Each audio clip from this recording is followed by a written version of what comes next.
Hello जय हिंद दोस्तों, स्वागत है आपका प्रबल डिफेंस एकेडमी में। और आज हम देख रहे हैं दुश्मन का काल इक्वल्स टू अर्जुन टैंक के बारे में, जिसने एक बहुत ही अहम योगदान भारतीय सेना के अंदर निभाया है दोनों ही थ्रेट को काउंटर करने के लिए। और किस प्रकार से इसकी बैटल परफॉर्मेंस रही है और किस प्रकार से दुश्मन के लिए आज भी खतरा है। एक प्रकार से पाकिस्तान हो चाहे चाइना हो, दोनों ही इसे थ्रेट महसूस करते हैं कहीं ना कहीं, क्योंकि हमारा बाहुबली जो भी अर्जुन टैंक के बारे में, जो अर्जुन हमारा बहुत ही सुपीरियर एक एडवांस टैंक जिसे मेन बैटल टैंक के नाम से भी हम जानते हैं, इसके बारे में ऑल अबाउट इस टैंक की स्ट्रेटजी क्या, इसके बारे में स्पेसिफिकेशन है और क्या इसकी इंडक्शन को लेकर के नई नई चीज़ें चल रही हैं, क्योंकि इसके नए वेरिएंट भी उसमें क्या क्या बदलाव कुछ देखने को हमें मिले, उन सभी डिटेल्स को इस वीडियो के अंदर का हम जानेंगे। तो चलिए शुरू करते हैं इस वीडियो को। आपने चैनल को सब्सक्राइब नहीं किया तो आपसे अनुरोध है, चैनल को सब्सक्राइब जरूर कर लें, एक बारी वीडियो को शेयर भी करें, ठीक है। तो सबसे पहले देखते हैं कि ये आपका जो अर्जुन है, जिसे मैन बैटल टैंक के नाम से जानता है, मैन बैटल टैंक है, ये आपका थर्ड जनरेशन का मैन बैटल टैंक, जिसको डेवलप किया डीआरडीओ के द्वारा, डिफेंस रिसर्च डेवलपमेंट ऑर्गेनाइजेशन के द्वारा इसको किया गया है। और इसको आर्मी, इसका जो नाम है अर्जुन, इसको दिया गया है, जो कि महाभारत में एक कैरेक्टर आपको पता है, उनके हिसाब से इसको 2004 में। दूसरी चीज़ इसका देखिए 1996 में आपके इसके ट्रायल शुरू हुए। सबसे पहले इसको दिया गया आर्मी को ट्रायल के तौर पे कि इसको चेक करके देखिए आपकी रिक्वायरमेंट को फुलफिल करता है या नहीं करता। उसके बाद आकर के इसको 2004 में इंडियन आर्मी के अंदर इंडक्ट कर लिया गया, और इसके हिसाब से इसकी अलग आर्मामेंट रेजिमेंट भी 2009 के अंदर में देखने को मिली। 2014 में 4 में इसको इंडक्ट कर लिया गया, जिसके बारे में आप देखेंगे लगभग 840 mm की इसके पास माउंटेड आप गन देखेंगे, जो कि आर्टिलरी गन, और इसके पास में इसमें टरेट गन भी आपको देखने को मिलेगी 12.7 mm की, ठीक है। इसके अंदर आपको लैंड माइनस ये भी देखने को मिलेगा। इसके हिसाब से इसका वेट जरूर बढ़ जाता है, हैवी वेट हो जाता है काफ़ी ज़्यादा। कमांडर आपको, गनर, लोडर, इस प्रकार से आपको ड्राइवर, ये 4 क्रू मेंबर्स इसके अंदर देखने को मिलते हैं। सबको एक बारी में डिस्कस करेंगे एक एक करके इस चीज़ों को। तो सबसे पहले ये एक मैन बैटल टैंक है, जिसको 2004 के अंदर इंडियन आर्मी इंडक्ट किया, ट्रायल इसके 1996 से स्टार्ट हुए। मेन बैटल टैंक के तौर पर ये भूमिका निभाता है भारतीय सेना के अंदर, तभी कहीं ना कहीं दुश्मन के लिए ये खौफ क्रिएट करता है। इस प्रकार से देखिए इसके सारे पार्ट्स को समझाया गया है। इसके अंदर आप देखें यहाँ से आर्टिलरी फायर होती है, उसके बाद में स्मोक इसमें वापस ना जाए, क्योंकि अंदर देखो ड्राइवर है, लोडर है ना, और कमांडर है, इस प्रकार से तो इनको कोई असुविधा महसूस ना हो, इसके लिए यहाँ से भी स्मोक को बाहर एग्जिट का रास्ता दिखाने के लिए भी यहाँ फंक्शनिंग की जाती है, क्योंकि आप जितना भी फायर करेंगे उसका धुआं बैकअप में कुछ ना कुछ तो इसके अंदर आपको देखने को मिलेगा। और ड्राइवर को यहाँ कोई परेशानी ना हो, कोई कुछ ना हो, उसका धुआं जब अगर टैंक के अंदर बढ़ेगा तो उन्हें कहीं ना कहीं बाहर आना पड़ेगा या प्रॉब्लम उसको क्रिएट करेगी, इसलिए इसको धुएं को यहीं से साइड से इसको निकाल दिया जाता है। इसका वजन अगर विदाउट इसके हम बात करें, जो कि इसका जो लैंड माइंस होती हैं उनको ये डिटेक्ट करके, इसमें सेंसर लगा होता है, डिटेक्ट करके, और ये पहले से ही उनको उखाड़ फेंकता है, लटका ले जाता है ऊपर हवा में ही, ठीक है, चाहे कितनी भी लैंड माइंस लगी हुई है। इसके हिसाब से अगर इसका देखोगे तो इसके हिसाब से इसका वजन भी बढ़ जाता है, जो कि 68 टन का बन जाता है ये लैंड माइंस, अगर इनको देखें इस हिसाब से तो। अदरवाइज इसके वेट की बात करें तो 50 to 62 टन के करीब आपको इसका वेट देखने को मिलता है, ठीक है, जिसमें आप इसका कमांडर, गनर आपको देखेंगे, लोडर और ड्राइवर, इसमें 4 क्रू मेंबर्स इसके रहते हैं। और स्पेसिफिकेशन को इसकी जानेंगे, आइए बढ़ते हैं आगे। अगर आप देखेंगे इसके अंदर क्या क्या और चीज़ हमें खासियत देखने को मिलती है। देखो कोल्ड वार के समय पे इस चीज़ को महसूस कर, देखो कोल्ड वार के समय पे बहुत ही पावरफुल इंजन्स टैंकों के लिए डिजाइन होने और बनने स्टार्ट हो गए थे इसका, क्योंकि मेन एम था, क्योंकि देखिए आर्टिलरी अपनी जगह है, टैंक्स अपनी जगह है, एयरफोर्स अपनी जगह, नेवी, सबकी अपनी अपनी भूमिकाएं होती हैं। लेकिन अगर आपको ज़मीन पे कहीं ना कहीं मूव करना, कोई लैंड कैप्चर करनी है, तो उसमें एक अहम भूमिका टैंक्स और इन्फेंट्री निभाती है।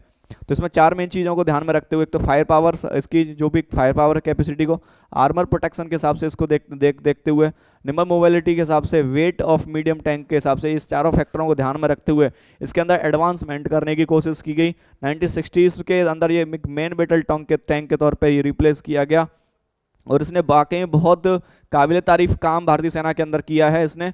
और इसलिए ही इसको हमने रिसेंटली एक्सपोर्ट करने का भी निर्णय लिया है। साउथ अफ्रीका को एक्सपोर्ट करना भी भारत चाहता है, क्योंकि भारत की ये क्षमता है आज कि वो सिर्फ इंपोर्टर नहीं, एक एक्सपोर्टर की भूमिका में भी इस चीज़ को, जैसे आपने देखा रिसेंटली ब्रह्मोस को भी फिलीपींस में हमने, और अर्जुन टैंक को भी साउथ कोरिया के साथ में इसको एक्सपोर्ट करने की बातें चल रही हैं, और इसको बहुत ही जल्दी मंजूरी भी मिलेगी। और ये देख रहे होंगे कि हम हमारे जो टैंक्स हैं उनकी काबिलियत से और उनके जज्बे से दुनिया भी वाकिफ होगी, दुनिया के फ्रंटों पे भी जाकर के ये लड़ रहे होंगे, ठीक है।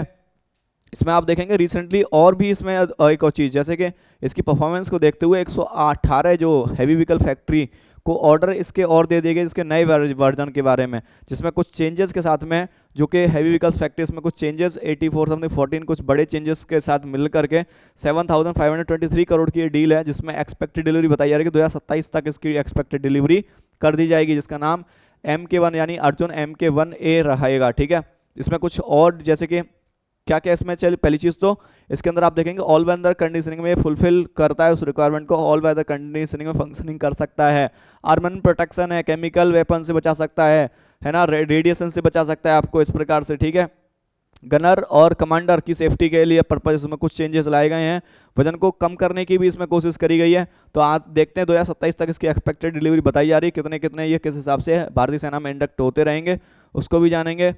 नेक्स्ट बढ़ते हैं, इसकी कुछ खासियत के बारे में देखते हैं। सबसे पहले इसका वजन जैसे मैंने बताया कि 58 से लेकर 62 तक इसका रहता है विदाउट, अगर हम बात करें लैंड माइंस जो इक्विपमेंट है इसको अगर हटा दें तो इसके हिसाब बिना इसका 58 से लेकर 62 टन तक इसका वजन बढ़ जाता है। ठीक है, अगर हम 1A वर्जन की बात करें जैसे कि बताया भी जो 118 का उसका 68 टन है, इस माउंटेड के साथ में अगर हम इसकी बात करें तो ये माउंट करने के बाद में इसका 68 टन इसका वजन बढ़ जाता है, जो कि पाकिस्तान के जो कि थार डेजर्ट जो रीजन में एक थ्रेट को काउंटर करने के सबसे बखूबी है, बहुत ही शानदार और जानदार टैंक है, जो कि पाकिस्तान को बखूबी जवाब दे सकता है, पाकिस्तान को उसी की टेरिटरी के अंदर नास्ता नाबूद करने की अहमियत रखता है।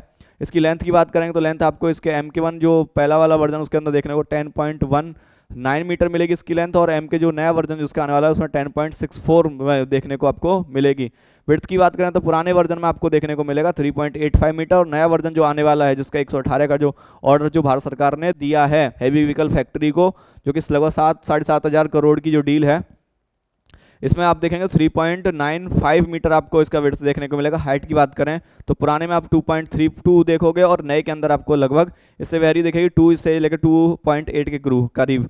क्रू मेंबर्स की बात करें तो उसमें 4 क्रू मेंबर्स रहते हैं, कमांडर रहता है आपका, गनर रहता है, लोडर रहता है और ड्राइवर रहता है। ठीक है, ड्राइवर की सीट को भी एडजस्ट कर अच्छी प्रकार से, क्योंकि ड्राइवर को आप पता है स्लिपरी इस प्रकार से रहना पड़ता है इसके अंदर, उसकी भी ड्राइवर सीट्स को भी दूसरा डैमेज ना पहुंचे, कोई अगर कोई दूसरा आर्टिलरी फायर अगर हिट करता है हमारे टैंक को तो उसको बहुत ज़्यादा ड्राइवर को डैमेज ना हो, इसकी सेफ्टी पर्पज को भी इस्तेमाल करते हैं। उसमें कुछ बड़े चेंजेस हमें नए वर्जन MK1A में देखने को हमें मिल रहे हैं। इसके अंदर जो कि हैवी व्हीकल फैक्ट्री की ओर से इसमें चेंजेस किए गए हैं, छोटे मोटे 84 लगभग, बड़े चेंजेस की बात करें तो 14 बड़े चेंजेस इसके अंदर देखने को मिलेंगे। ये कौन कौन से आर्मर को फायर कर सकता है? ERA ने NERA कंजन, यानी जितने भी लीथल वेपल्स हैं उनको ये फायर कर सकता है, इसलिए इसको हंटर किलर भी बोला जाता है, जो आपका जो हंटर किलर के नाम से भी मशहूर है भैया। हंटर किलर क्योंकि कुछ लीथल से लीथल वेपन फायर करने की कैपेसिटी ये रखता है। इसकी अपनी ही रेंज अगर बात करें तो 450 किलोमीटर के करीब इसकी रेंज बन जाती है, जिसमें इसकी मैक्सिमम स्पीड की बात करोगे ना तो हाईवे पे इसकी 70 किलोमीटर पर आवर इसकी स्पीड है। स्पीड भी काफ़ी हैवी है इसके अंदर देखने को मिलेगी आपको, बहुत सारी खासियत इसके अंदर देखने को मिलेंगी, इसलिए ही कहीं ना कहीं ये दुश्मन के लिए एक थ्रेट क्रिएट कर देता है। नेक्स्ट बात करेंगे अगर इसके मेन आर्मामेंट की, जिसकी हम बात ही कर सकें, लीथल से लीथल वेपन ये हीट फायर कर सकता है। दूसरा आपको पता है हीट सिग्नेचर को काउंटर करने के लिए कोई भी दुश्मन की मिसाइल वगैरह है वो किसी भी चीज़ के हीट सिग्नेचर को फॉलो करती हैं, तो उसमें ऑटोमेटिक तौर पे अपने इंजन को स्विच ऑफ कर सकता है, जिससे हीट का सिग्नेचर उनको ना जाए। इसी खासियत इसमें अपने आप को बायोलॉजिकल वेपन्स और केमिकल वेपन से बचा सकता है। ठीक है, अच्छी आर्मामेंटल फंक्शनिंग इसके अंदर देखने को हमें मिली है। सेकेंडरी आर्मामेंट आप देख रहे हैं इस तरीके से, स्मोक ग्रेनेड्स इसमें अगर लगता है इस प्रकार से इसको कैमोफ्लेज क्रिएट करने के लिए स्मोक ग्रेनेड अपने तरह से लॉन्च करके और इस बादल जैसे धुंध में छुपा सकता है खुद को, और दुश्मन के अटैक को कमजोर करने के लिए अपने आप को कैमोफ्लेज के अंदर ही कवर कर सकता है स्मोक ग्रेनेड की मदद से।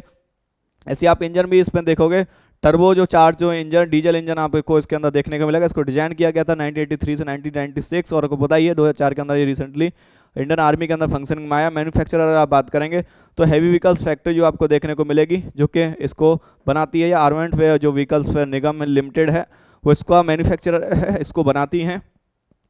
नेक्स्ट और कुछ खासियत की बात करें इसकी तो वेरिएंट ऑफ अर्जुन के अगर देखें अर्जुन के क्या क्या वेरिएंट आए हैं। पहली चीज़ तो अर्जुन MK1 जिसका 118 का ऑर्डर भारतीय सरकार ने और हैवी व्हीकल्स फैक्ट्री को दिया है, जो लगभग 7523 करोड़ की जो डील है, जो लगभग एक्सपेक्ट किया जा रहा है कि 2027 तक जो कि डिलीवर कर दी जाएगी। इसका भीम SPH देखोगे, इसका भी सेकंड वर्जन आपको देखने को मिलेगा, उसमें G5 हॉविजर तोफ आपको देखने को मिलेगी। अर्जुन कैटापुट जो सिस्टम है अर्जुन MK1A, ये भी इसके तरह तरह के वर्जन इनमें देखने को मिले, जो इसके अर्जुन के वर्जन निकल करके आए हैं। आप इस कैटापुट के अंदर देखें 130 mm की आपको जो कैटापुट जो सिस्टम आपको देखने को मिलेगा अर्जुन के अंदर, ठीक है। तो इसलिए ये अपने आप में एक लीथल और एक घातक वेपन बन जाता है, जो कि गेम चेंजर कहलाता है कि बैटलफील्ड में एक टैंक की बहुत ही अहम भूमिका होती है, जिसके पीछे या जिसके साये में इन्फेंट्री आगे मूव करती है और दुश्मन के मंसूबों को नाकाम करती है। इसलिए अर्जुन टैंक की अपनी ही भूमिका है। तो उम्मीद है ये वीडियो आपके लिए बहुत ही हेल्पफुल रहा होगा, आपको इसमें सारी डिटेल्स अर्जुन से रिलेटेड जानने को मिली होंगी। मिलते हैं अगले इसी प्रकार के एक और वीडियो में, तब तक के लिए जय हिंद दोस्तों।